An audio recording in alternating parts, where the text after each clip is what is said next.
Okay, so this is the first of 3 problems like this.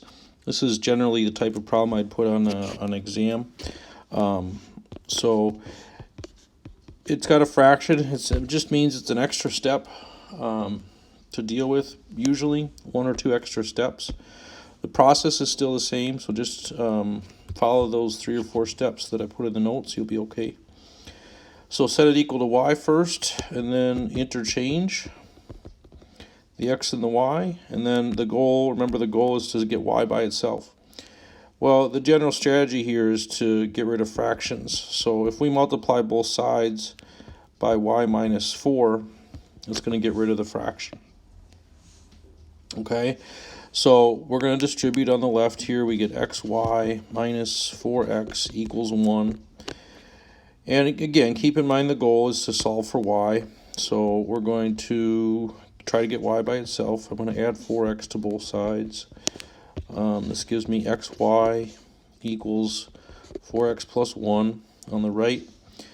And then one final step to get y by itself is just to divide everything by x.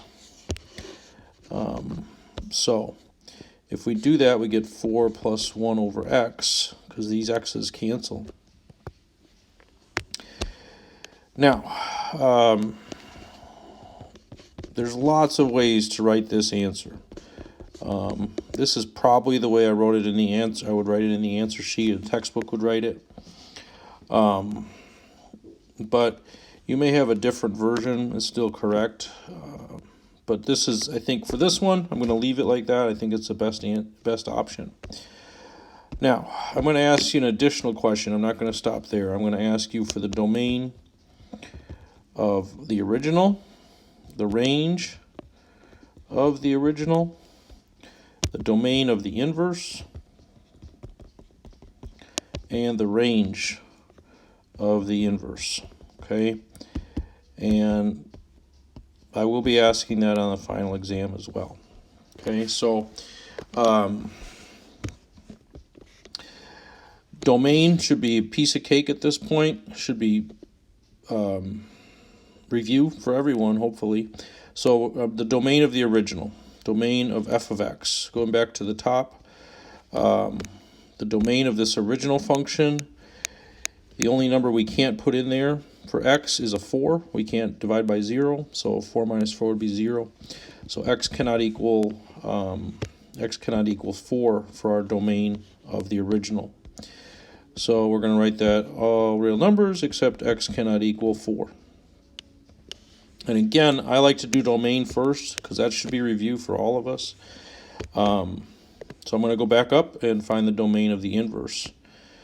So looking at our inverse, our solution for our inverse, that's going to be all real numbers except 0. We can't put 0 into that function. Can't do 1 divided by 0. So this is going to be all real numbers except x does not equal 0.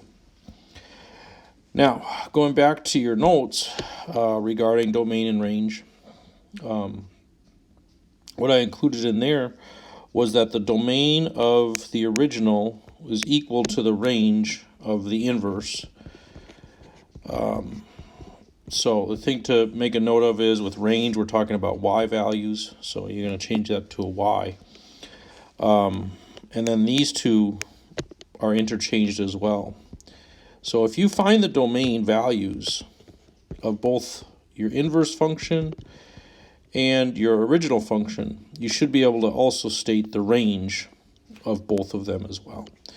So on this type of problem, I'm asking you for, first of all, to find the inverse function, and then also to state the domain and range of both the original and the domain and range of the inverse. Okay, so I think I assigned 1 or 2 like this, so just read the instructions carefully and make sure you answer the domain and range when they ask for it.